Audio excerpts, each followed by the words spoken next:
मुंबईमधल्या अभाविपच्या कार्यालयावर हल्ला झालेला आहे। मुख्य कार्यालयाची मोठी तोडफोड झाली आहे। एक कार्यकर्ता यामध्ये जखमी झालेला आहे। माटुंगा इथल्या कार्यालयावर अज्ञातांनी हल्ला केलेला आहे।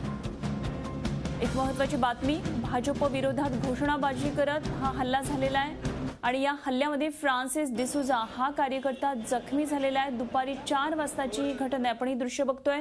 मुंबईमधल्या माटुंगा इथल्या अभाविपच्या मुख्य कार्यालयाची अज्ञातांनी हल्ला केलेला आहे आणि एक कार्यकर्ता जखमी झाले। कार्यालयाची मोठी नासधूस झालेली आपण बघतोय। दुपारी 4च्या दरम्यान ही घटना झाली। आणखी सविस्तर माहिती जाणून घेऊया। या संदर्भातले आमचे प्रतिनिधी देवेंद्र कोल्हटकर सध्या आपल्या बरोबर आहेत। देवेंद्र, काय नेमकी सविस्तर माहिती मिळतेय?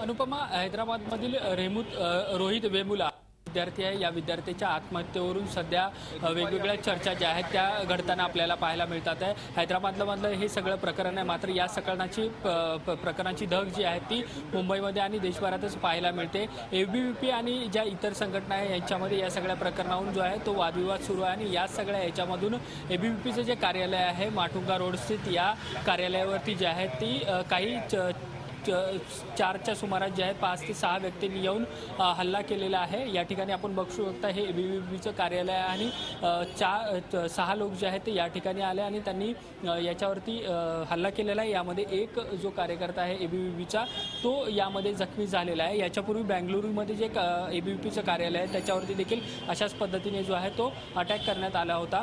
पोलीस जे आहे ते या सगळ्या घटनेचा जो आहे तपास करतात आहे, मात्र एबीव्हीपी या सगळ्या घटनेला जबाबदार आहे असं सांगत हे सगळे कार्यकर्ते जे आहेत ते या ठिकाणी आले होते आणि त्यांनी या ठिकाणी जो आहे तो हल्ला केलेला आपल्याला पाहायला मिळतोय। अनुपमा, अगदी देवेंद्र, एकंदरीत हा हल्ला झाल्यानंतर आता पोलिसांचा तपास सुरू आहे, मात्र कुठल्या संघटनेकडे संशय जातोय का या संदर्भात पोलिसांनी काही सांगितलंय का? आणि त्यानंतर साधारण 4 वाजता हा हल्ला झाला, 6 वाजता आता 2 तासामध्ये काय नेमक्या हालचाली घडतात तिकडे?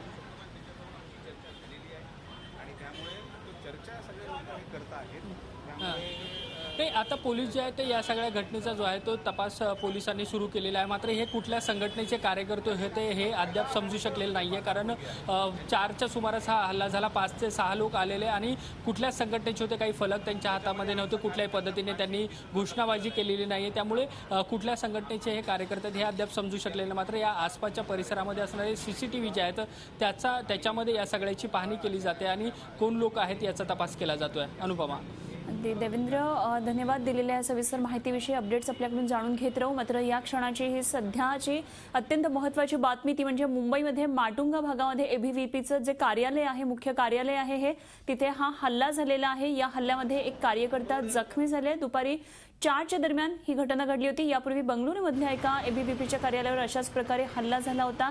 त्यामुळे आता एक खूप मोठ्या पद्धतीचं एक आव्हान सुद्धा उभं राहिलेलं आहे। अभाविप भाजप विरोधात या हल्ल्यावेळी घोषणा करण्यात आली।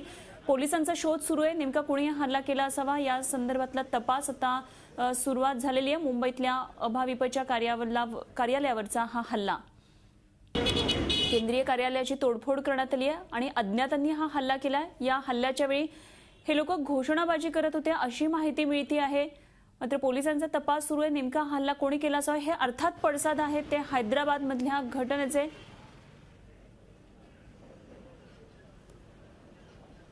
अभाविपचे प्रदेश मंत्री प्रमोद कराड सर सध्या आपल्या बरोबर, आपण त्यांच्याकडून आणखी माहिती जाणून घेऊया। काय नेमकं झालेलं आहे, हा हल्ला झालाय, आपल्या कोणावर संशय, काय नेमकी या संदर्भातली माहिती कळते? नाही, आता संशय असा कोणावर नाहीये आमचा। आता सध्या काय जो हमला झालाय आम्ही शोध घेतोय। आम्ही पोलीस स्टेशनमध्ये त्याची आपण वार्ता कळवलेली, एका कार्यकर्त्याला मार लागलेला आहे, तिथे थांबून काही केलेलं नाहीये। जे 10-12 जणांचा जो काय ग्रुप आला, दगडफेक केली आणि निघून गेले पळून ते। त्याचा शोध घेऊ, त्याचा माहिती झाल्याशिवाय आमचा आता तरी आमचा असा संशय म्हणून नाहीये, पण जे काही प्रकार मला वाटतं मागच्या 2-3 दिवसात घडतायत त्याचंच कुठंतरी हे प्रारूप असेल। त्याचा जर काय निष्कर्ष निघेल तर समजेल, त्या अनुषंगाने विद्यार्थी परिषद म्हणून आम्ही पुढचं पाऊल स्टेप काही ना काही घेऊ आम्ही। बरं प्रमोदजी, एक महत्त्वाचा प्रश्न असा आहे की बंगळुरूमध्ये सुद्धा असाच हल्ला झाला होता एबीव्हीपीच्या कार्यालयावर आणि त्यानंतर मुंबईमध्ये तुम्ही प्रोटेक्शन या मधल्या काळामध्ये का नाही मागितलं? असा हल्ला पुन्हा होऊ शकतो अशी एक शक्यता होती, आपण प्रोटेक्शन का नाही मागितलं? नाही, आपण जे काही प्रोटेक्शन मागण्याला आम्हाला काही भीती नाहीच आहे ना त्या विषयाची। कारण आपण कोणाच्या विषयात काय वाईट केलेलं नाहीये, वाईट विचार कोणाच्या विषयात केलेला नाहीये. ज्या गोष्टी आम्ही सांगितल्या ज्या सत्य होत्या, ज्या घडल्या होत्या विद्यापीठामध्ये असेल कुठेही असेल, जे सत्य ते आम्ही सांगितलं, त्याच्यामध्ये वेगळं आम्ही काही त्याच्यात हे केलेलं नाहीये. ठीक. आणि आम्हाला काही वाटलं नाही की बाबा कुणी हमला करेल किंवा प्रोटेक्शन मागायचं आम्हाला वाटलं नाही. 50 वर्षामध्ये ही पहिली घटना आहे विद्यार्थी परिषदेच्या कार्यालयाच्या मुंबईवर म्हणजे हमला होण्याची.